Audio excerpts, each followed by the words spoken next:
Hello बच्चों, स्वागत है आपका फिर से हमारे यूट्यूब चैनल बिंदु सर नगड़ वाले पर।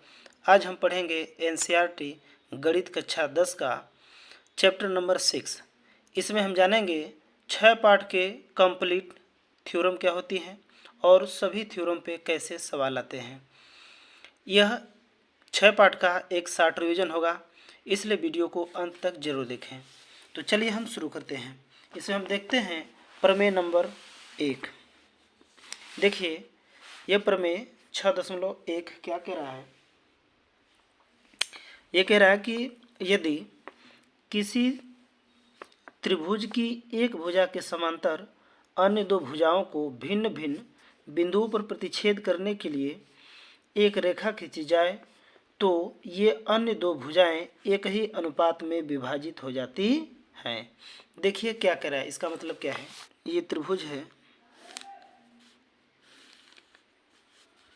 ए बी सी और कह रहा है कि इस भुजा के त्रिभुज के एक भुजा के समांतर, मान लीजिए हम बीसी भुजा के समांतर यहाँ पर कोई रेखा खींच देते हैं।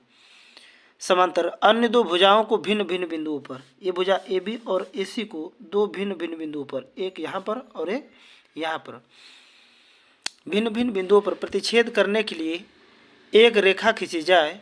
ये रेखा खींच दी गई है, इसका नाम रख देंगे हम डी ई।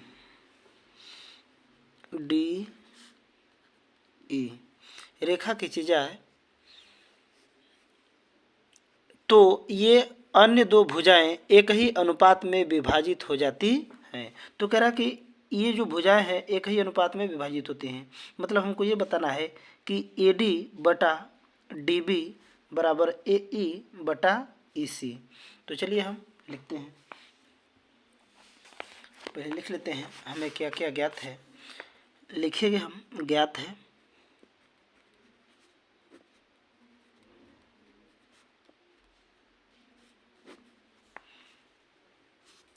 हमें डी ई समांतर बी सी के,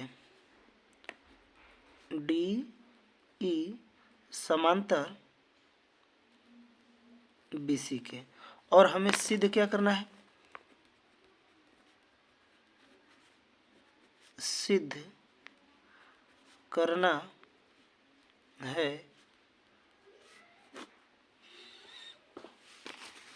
सिद्ध करना है कि इनकी भुजाओं का जो अनुपात है वो बराबर होगा। सिद्ध करना है कि ए डी बटा डी बी बराबर ए ई बटा ई सी के, ये हमें सिद्ध करना है। तो हम लिखते हैं उपपत्ति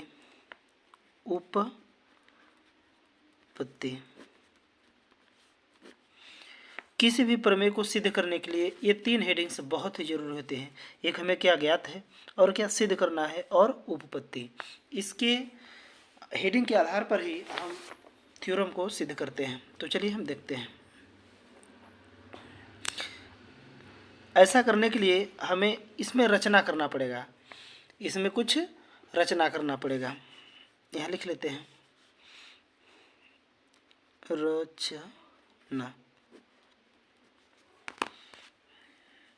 रचना में हमें ये करना पड़ेगा कि हमें डी से होकर इसके सामने वाली भुजा पर लंब खींचना होगा, एम, और एक ई से होकर सामने वाली भुजा पर भी लंब खींचना होगा, इसका नाम रख देंगे हम एन, और इसके बाद बी को ई से मिलाना होगा और डी को सी से मिलाना होगा। इसे सिद्ध करने के लिए ये बहुत ही ज़रूरी है। जब तक इसे हम नहीं खींचेंगे तब तक इसके मदद से हम बिना इस प्रमेय को सिद्ध नहीं कर सकते हैं। चलिए अब हम इसको मिला लिए हैं। अब हमें इस प्रमेय में ये सोचना है कि किस हिसाब से हम इसमें कौन कौन से त्रिभुज में और कौन कौन से भुजाओं का अनुपात को देखेंगे जिससे कि हमारा ये मैटर सामने आए। तो चलिए हम देखते हैं। इससे पहले हम एक छोटा छोटा कंसेप्ट हल कर लेते हैं जो आप नहीं जानते होंगे, तो पहले समझ लीजिए। मान लीजिए ये कोई त्रिभुज है, ये है त्रिभुज, इसका नाम ABC। तो इसका क्षेत्रफल यदि हमें ज्ञात करना है तो इसकी ऊंचाई हमें मालूम होना चाहिए, क्योंकि किसी भी त्रिभुज का जो क्षेत्रफल होता है नॉर्मल वो होता है, इसको लिखेंगे तो त्रिभुज ABC का क्षेत्रफल यदि हम लिखेंगे तो होता है 1/2 गुणे आधार गुणे ऊंचाई, ये होता है त्रिभुज का क्षेत्रफल। तो इसका आधार हमें ये मालूम है, लेकिन इसकी ऊंचाई नहीं मालूम है, ये सीधा है नहीं कि ऊंचाई होगा। तो इसकी ऊंचाई ज्ञात करने के लिए हम एक ऐसे सीधा लंब खींचते हैं इसके नीचे, और इसको नहीं टच करता है इसके भुजा को, तो ऐसे ऐसे इसको बढ़ा देते हैं। इसका नाम रख लेते हैं कोई भी C। तो ये जो होता है AC, यही इसकी ऊंचाई बन जाती है। तो इसका क्षेत्रफल निकालने के लिए हम लिखेंगे एरिया ABC बराबर, यदि हम यहाँ लिखेंगे तो होगा 1/2 गुणे आधार, आधार इतना ही लेंगे, BC ही लेंगे। ऐसा नहीं कि इसको D रख देते हैं, ऐसा नहीं कि D ले लेंगे, यहाँ से लेकर यहाँ से और यहाँ तक यही सिर्फ आधार होगा। ये तो हम ऊंचाई ज्ञात करने के लिए इसको आगे तक बढ़ाए हैं। तो हो जाएगा 1/2 गुणे आधार, आधार BC और गुणे ऊंचाई, ऊंचाई हो जाएगा AD। इस टाइप से यदि मान लीजिए और कोई त्रिभुज है,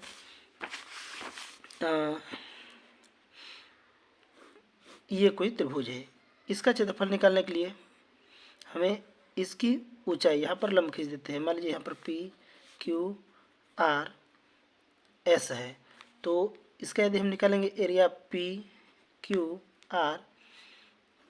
PQR का यदि हम क्षेत्रफल निकालते हैं तो हो जाएगा 1/2 गुणे लंब इस पर है तो ये आधार बन जाएगा, इस पर लंब है तो ये आधार बनेगा, और ये क्या होगा, ऊंचाई होगा। तो 1/2 गुणे आधार, ये Q है, ये R है, यहाँ P है। 1/2 गुणे आधार, आधार QR और गुणे ऊंचाई PS होगा, PS। यही वाला फार्मूला इसमें हम लगाकर सिद्ध करेंगे। इसको रचना में उसको लिख दिए हैं, रचना में इसको लिख देंगे हम कि DM लंब AE तथा EN लंब AD खींचा।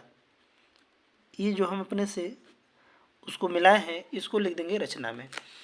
ये लंब हमने खींचा, माने जो DM है वो AE पर लंब है और EN जो है वो AD पर लंब है, तो इसको हम लिख देंगे रचना में, इसको खींचा। अब हम उपपत्ति यहाँ से हल करेंगे। पहले हम इसी त्रिभुज में देखेंगे, ये वाला जो रूल बताए हैं ये वाला रूल इसमें लगेगा। देखिए यदि हम त्रिभुज ADE की बात करेंगे तो यदि आधार हम AD लेते हैं, आधार AD लेते हैं तो इस पे लंब क्या है, EN है, तो ऊंचाई हो जाएगा EN।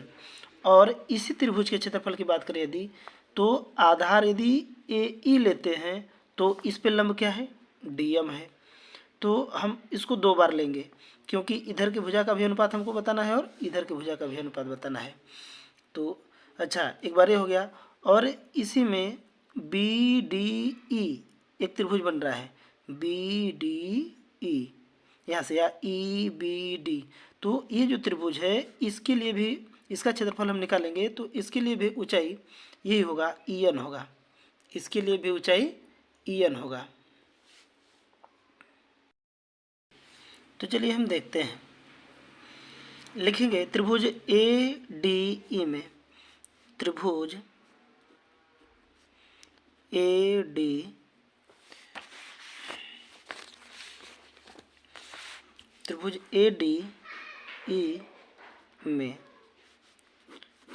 में लेते हैं। तो त्रिभुज ADE में लेते हैं तो लिखेंगे हम एरिया ADE बराबर 1/2, एक बार आधार AD को लेंगे, आधार AD को लेंगे, AD गुणे, जब आधार AD लेंगे तो ऊंचाई हो जाएगा EN, ऊंचाई क्या होगा, EN होगा, EN। और पुनः अब नीचे वाले त्रिभुज में लेते हैं बी डी ई में एरिया बी डी ई बराबर 1/2 अगुड़े आधार, इसका आधार होगा यही बी डी, इसका आधार होगा बी डी गुड़े ऊंचाई, ऊंचाई भी इसका होगा ई एन, ये वाला हम इसके आधार पर बताए हैं। जैसे ए त्रिभुज है, इसका ऊंचाई हमें ज्ञात करना है, तो इधर से कहीं से ऊंचाई नहीं निकालेंगे, इसके लिए ऐसे ही इसका डट डट करके ही इसका ऊंचाई निकलते हैं। तो ये जो ऊंचाई होता है ये इसकी ऊंचाई ए ले जाती है, लेकिन आधार यहीं से होता है, यहीं से यहाँ तक ये होगा सिर्फ आधार, और ऊंचाई में इसको ऊंचाई के लेंगे तो क्षेत्रफल सिर्फ यही वाला आएगा, ये ए वाला भाग आएगा क्षेत्रफल में, ये वाला नहीं आएगा। तो उसी प्रकार से इस बी डी ई यदि हम देखेंगे त्रिभुज यहाँ से, तो इसके लिए ऊंचाई, इसको सीधे आगे बढ़ाने पर ये वाला इसको ऊंचाई है, तो क्षेत्रफल सिर्फ इतना की बात करेंगे हम, लेकिन ऊंचाई हम यही लेंगे, तो ये लिखेंगे हम। अब देखिए इन दोनों का हम अनुपात ज्ञात करेंगे। क्यों अनुपात ज्ञात करेंगे? अच्छा, एक और बात है कि हम इन्हीं दोनों त्रिभुजों को क्यों लेंगे, क्योंकि इन्हीं दोनों त्रिभुजों में एक बार आधार ए डी आ रहा है और एक बार आधार बी डी आ रहा है। अनुपात हम कर देंगे दोनों क्षेत्रफल का, तो हमें एक तरफ के भुजा का अनुपात आ जाएगा, इसलिए हम एक बार ए वाला त्रिभुज चुने हैं और एक बार ये वाला त्रिभुज चुने हैं। अब अनुपात लगा देंगे, एरिया ए डी, इस त्रिभुज को ऊपर लिखेंगे ए डी ई बटा ए वाला, एरिया बी डी ई बराबर, ये ऊपर लिखेंगे 1/2 आधार ए डी अगुड़े ऊंचाई ई एन बटा 1/2 आधार बी डी गुड़े ऊंचाई ई एन। तो यहाँ से 1/2 से 1/2 कैंसिल हो जाएगा और ई एन से ई एन कैंसिल हो जाएगा, आ जाएगा एरिया ए डी ई बटा एरिया बी डी ई बराबर, यहाँ से ऊपर बचा ए डी और नीचे बेटा बी डी, ये बनेगा, ये हो जाएगा हमारा इक्वेशन नंबर फर्स्ट, समीकरण 1। ठीक उसी प्रकार से अब इसमें इधर वाले में लेंगे, एक बार आधार इसको लेंगे ए डी ई में ही, और एक बार सी डी ई में आधार इसी को लेंगे। तो इसके लिए भी जब ये आधार होगा तो ऊंचाई क्या होगा, डी एम होगा, और जब इसमें भी आधार ए ई होगा तो ऊंचाई क्या होगा, डी एम होगा। तो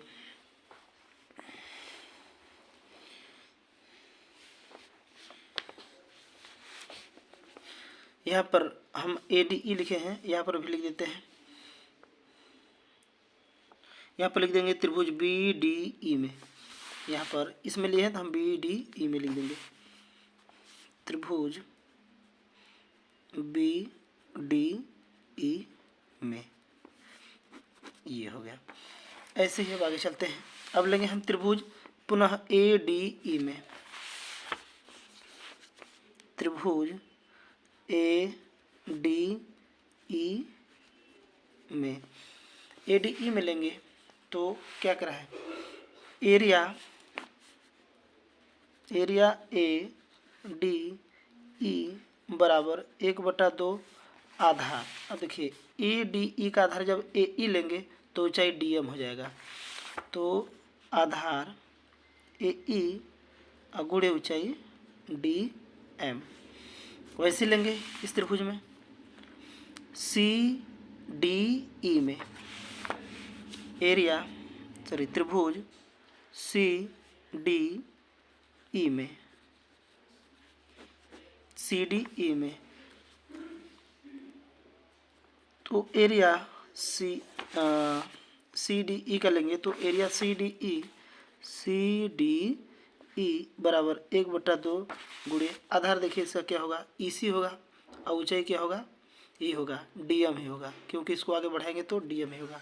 तो आधार ई सी गुणे डी एम, ई सी गुणे डी एम, ये आएगा। फिर इन दोनों का अनुपात निकाल देंगे हम। देखिए इन दोनों का अनुपात, एरिया ए डी ई बटा area C D E, C D E बराबर, ऊपर उसका लिखिए ये वाला मान 1/2 ए ई अगुड़े डी एम बटा 1/2 ई सी ई सी अगुड़े डी एम। अब देखिए यहाँ भी 1/2 से 1/2 कैंसिल, डी एम से डी एम कैंसिल, बचा क्या एरिया ए डी ई बटा एरिया सी डी ई बराबर ए ई अब बटा ई सी। ये हो गया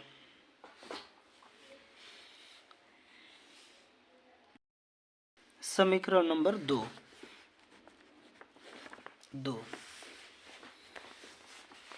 चलिए अब हम इसमें देखते हैं कॉमन क्या चीज़ होता है। इधर हम तो समझ गए कि इधर आ गया हमारा ए डी बटा डी बी और इधर से आ गया ए ई बटा ई सी।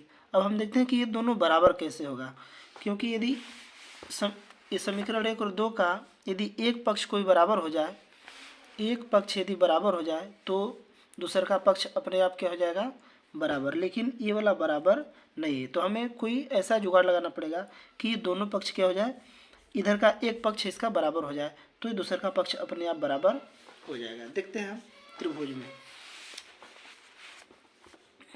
देखिए एक नियम हम बताते हैं समलंब चतुर्भुज का। यदि आप पढ़ेंगे तो एक ही आधार में यदि समांतर रेखाओं के बीच में त्रिभुज बने हों, ऐसे ऐसे यदि ये रेखाएं आपस में समांतर हों, मान लीजिए यह है पी क्यू आर एस, ये रेखाएं यदि समांतर हो और इन दोनों के विकर्ण यहाँ पर मिले हों तो इसमें त्रिभुज बनेगा। एक त्रिभुज बनेगा पी आर एस और इसको मिला देंगे, एक ही आधार पर होना चाहिए, हम एक ही आधार की बात कर रहे हैं, इसको भी मिला देंगे तो इसी आधार पे बनेगा एक क्यू आर एस। तो ये दोनों त्रिभुज जो होते हैं क्षेत्रफल में बराबर होते हैं। कौन कौन, एक ए वाला त्रिभुज का क्षेत्रफल और एक इस त्रिभुज का क्षेत्रफल।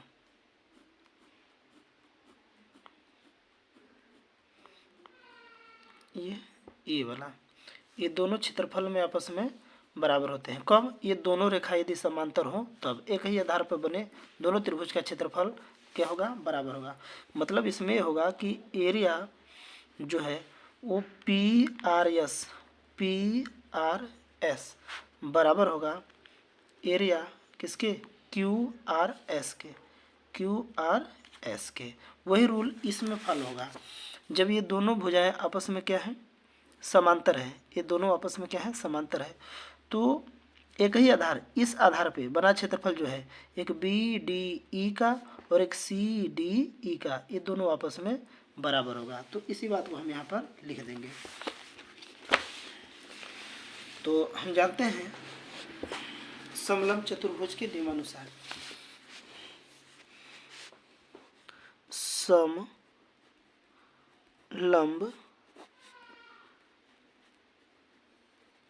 चतुर्भुज के नियम से एरिया लिखेंगे यहाँ पर हम, area B D E, area B D E is equal to area कौन सा C D E, area C D E, ये हो जाएगा। तो हम बी डी ई क्षेत्रफल के स्थान पर सी डी ई रख सकते हैं, कहीं भी रख सकते हैं। तो समीकरण 2 में यदि हम रखेंगे समीकरण 2 से, दो समीकरण क्या है, समीकरण दूसरा ये है कि एरिया ए डी ई बटा C D E, area A D E बटा एरिया सी डी ई, ये बराबर है ए ई बटा ई सी के, ए ई बटा ई सी के। अच्छा, हमने कहा कि हम सी डी ई के स्थान पे बी डी ई लिख सकते हैं, तो हम यहाँ सी डी ई के स्थान पे लिख देंगे बी डी ई, या एरिया ऊपर वाले को ऐसे ही छोड़ देंगे ए डी ई बटा सी डी ई के स्थान पर हम लिख देंगे एरिया बी डी ई। तो ए बराबर आ गया ए ई बटा ई सी के। अब ये बन गया समीकरण 3। अब देखिए समीकरण 3 और समीकरण 1 में, समीकरण 1 में क्या है, ए डी ई बटा बी डी ई, और समीकरण 3 में क्या है, ऊपर ए डी ई बटा बी डी ई। मैंने एक पक्ष दोनों का बराबर है, तो जब बायां पक्ष बराबर है तो दायां पक्ष ऑटोमेटिक क्या हो जाएगा, बराबर। तो लिखेंगे समीकरण 1 और 3 से, समीकरण 1 और समीकरण 3 से ए डी बटा बी डी, इसमें देखिए क्या है, ए डी बटा बी डी, एक पक्ष बराबर थे, दूसरा का दायां पक्ष भी बराबर होगा, ए डी बटा बी डी बराबर, इसमें क्या है, ए ई बटा ई सी, ए ई बटा ई सी, और ये हमको प्रूफ करना था, ये हमें करना था प्रूफ। तो ये हो गया हमारा प्रूफ्ड। चलिए अब हम देखते हैं प्रमेय 6.2 क्या कहता है। 6.2 देखिए, 6.2 ये कह रहा है कि यदि एक रेखा किसी त्रिभुज की दो भुजाओं को एक ही अनुपात में विभाजित करे तो वह तीसरी भुजा के समांतर होती है। इसमें हमको समांतर दिखाना है, और पहले वाले में हमने समांतर सिद्ध किया है, ये पहले वाले प्रमेय का ठीक उल्टा है। चलिए हम इसका चित्र यहाँ देख लेते हैं, बनाते हैं। प्रमेय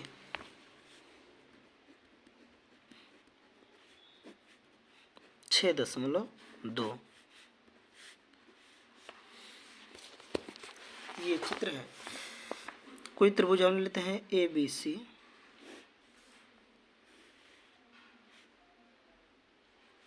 ये है त्रिभुज ए बी सी, और इसको कह रहा कि त्रिभुज की दो भुजाओं को एक ही अनुपात में विभाजित करें।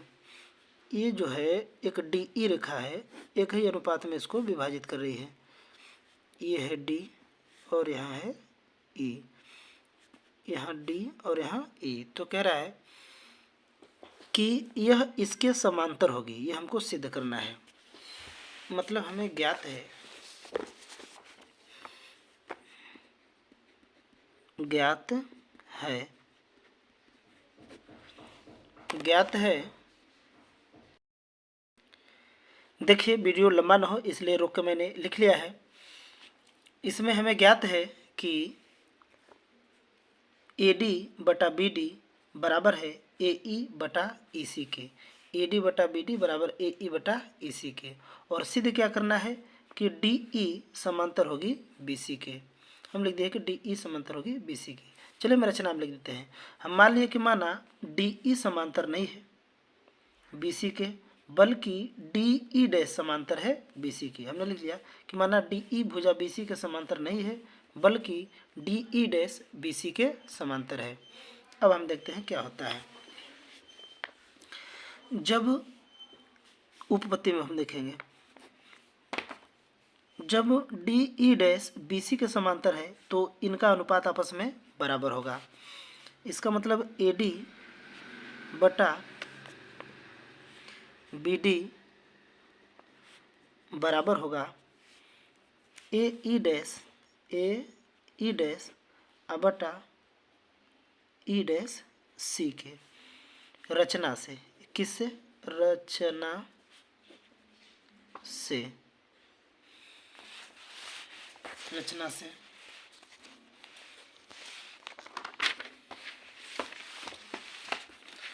और हमें ज्ञात है कि ए डी बटा डी बी, ए डी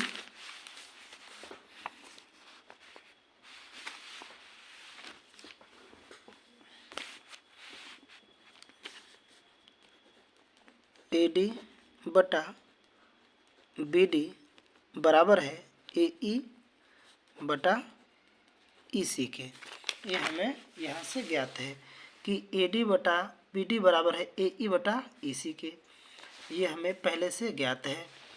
अच्छा, यहाँ से हम देखेंगे कि AD बटा DB एक बार AE बटा EC और एक बार AE डैश और E डैश C के अनुपात के बराबर है। इसका मतलब ये दोनों अनुपात आपस में क्या हो जाएगा, बराबर हो जाएगा।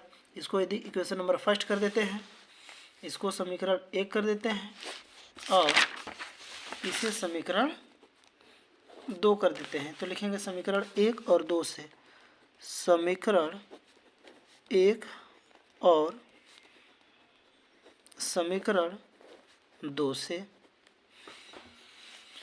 जब एक पक्ष बराबर है तो दोनों पक्ष बराबर हो जाएंगे, तो यहाँ से हो जाएगा AE डैश बटा E dash C, AE dash बटा E डैश C बराबर यहाँ के AE बटा EC के, ये बराबर हो जाएगा समीकरण 1 और समीकरण 2 से।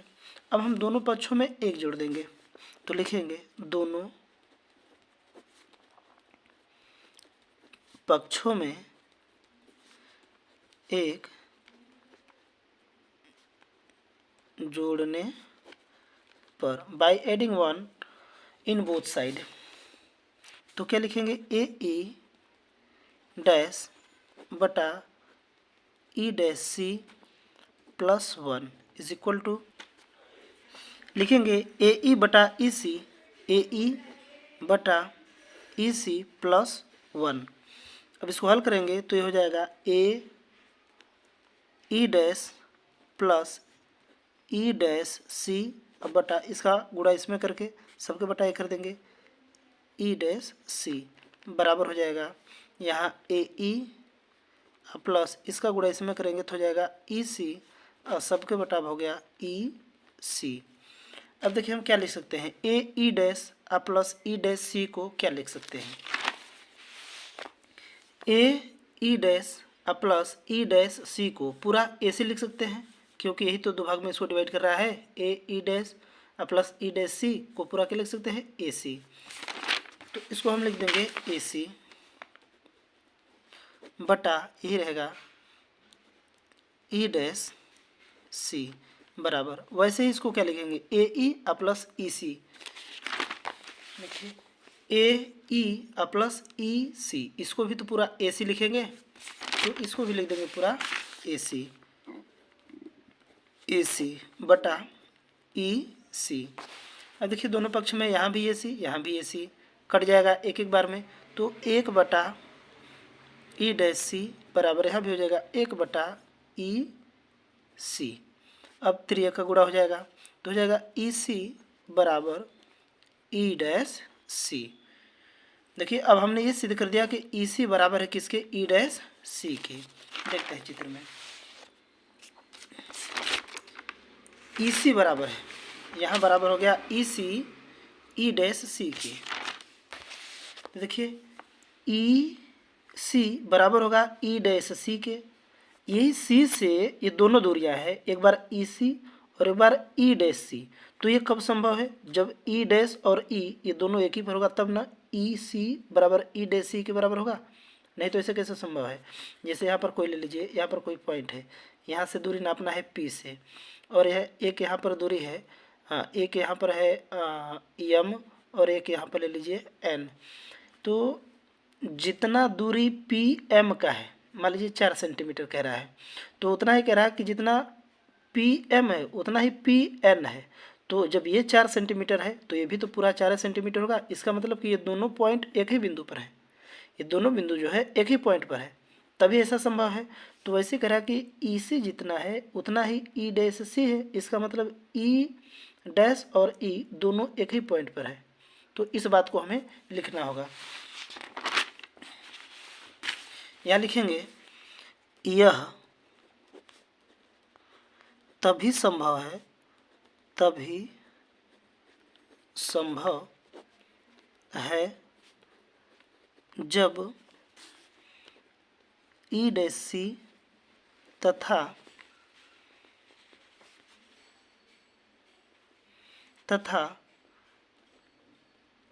EC दोनों एक ही बिंदु पर होगा, यह तभी संभव है। अब देखिए हम क्या लिखे हैं, हम लिखे हैं कि माना डी ई भुजा बीसी के समांतर नहीं है बल्कि डी ई डैश समांतर है बीसी के। तो जब डी ई डैश बीसी के समांतर है, डी ई डैश बीसी के समांतर है,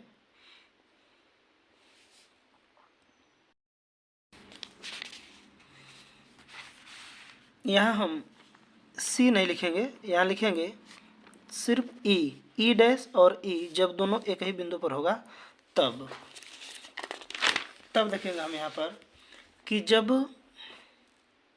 ये दोनों एक ही बिंदु पर है। अब हम ये सिद्ध किए हैं कि डी ई डैश समांतर है बीसी के, तो इसका मतलब डी ई भी समांतर हो जाएगा बीसी के। इसका मतलब डी ई भी समांतर हो जाएगा क्योंकि ये दोनों एक ही पॉइंट पर है। इसी बात को हम यहाँ पर लिख देंगे।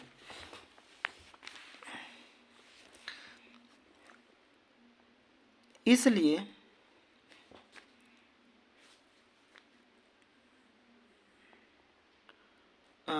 डी ई डैश समांतर बीसी या डी ई समांतर बीसी, ये हमें प्रूफ करना था।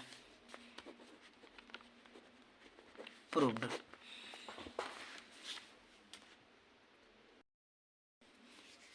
चलिए इन दोनों प्रमेय के आधार पर हम एक एग्जाम्पल बताते हैं जिससे आप लोग को और अधिक क्लियरिटी हो जाएगी। देखिए ये है एक्सरसाइज 6.2 का क्वेश्चन नंबर आपको बता दें 3 वाला ही देख लीजिए तब तक। ये 3 वाला ये कह रहा है कि आकृति 6.18 में यदि L M is parallel C B, किधर है 6.18 यहाँ पर है, कह रहा कि एल एम जो है वो समांतर है। एल एम समांतर है किसके, सी बी के। ये सी बी के समांतर, माने ये जो रेखा है ये इसके समांतर है। और एल एन सी डी के समांतर है, एल एन सी डी के समांतर है, ये रेखा इसके समांतर है। तो कह रहा कि सिद्ध कीजिए कि ए एम बटा ए बी, ए एम बटा पूरा ए बी बराबर होगा ए एन बटा ए डी के, ए एन बटा ए डी के। चलिए इससे पहले हम एक और छोटी सी चीज़ बता दें। यदि ये कोई त्रिभुज है, ये कोई त्रिभुज है ए बी सी, जब ये कोई त्रिभुज ए बी सी है और इसको इसकी दो भुजाओं को प्रतिच्छेद करते हुए कोई भुजा तीसरी भुजा के समांतर है, इसका नाम रख लेते हैं डी ई। तो ऐसा कंडीशन में तो अभी हमने सिद्ध किया कि ए डी बटा बी डी, ए डी बटा बी डी बराबर होगा ए ई बटा ई सी के, ए ई बटा ई सी के। ये तो फिक्स है, अभी आपने सिद्ध किया। लेकिन इसी में ए डी बटा पूरा ए बी, ए डी बटा पूरा ए बी बराबर होता है ए ई बटे पूरे ए सी के, ए ई बटा ए सी के, ए भी होता है। तो इसी आधार पर हम इस सवाल को लगाएंगे। देखते हैं, पहले इसका हम चित्र बना लेते हैं। ये वाला चित्र हम बनाएंगे, एग्जाम्पल के लिए समझते हैं।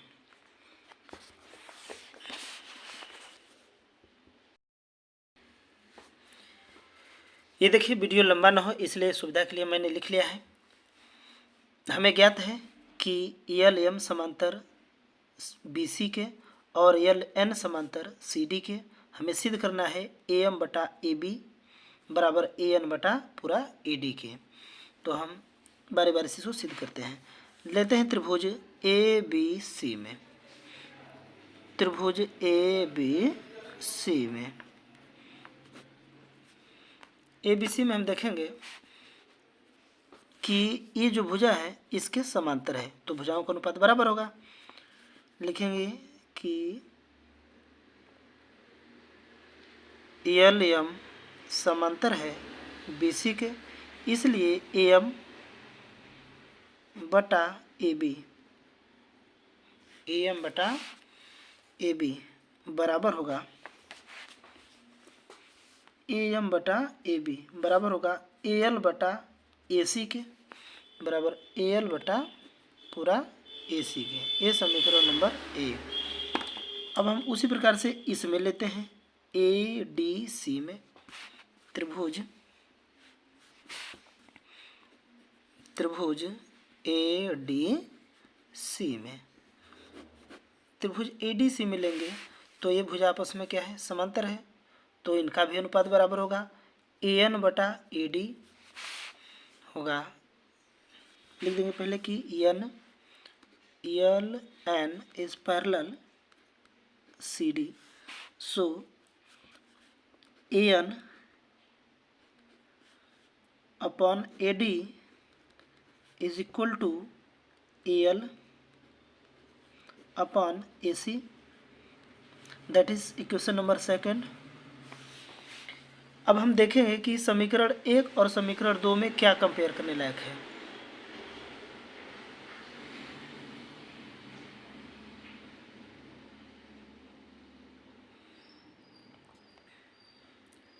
देखिए दोनों पक्ष का एक साइड बराबर है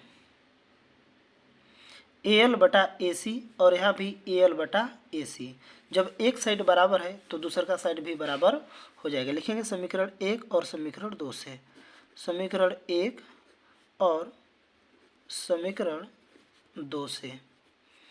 समीकरण 1 और समीकरण 2 से देखेंगे तो AM बटा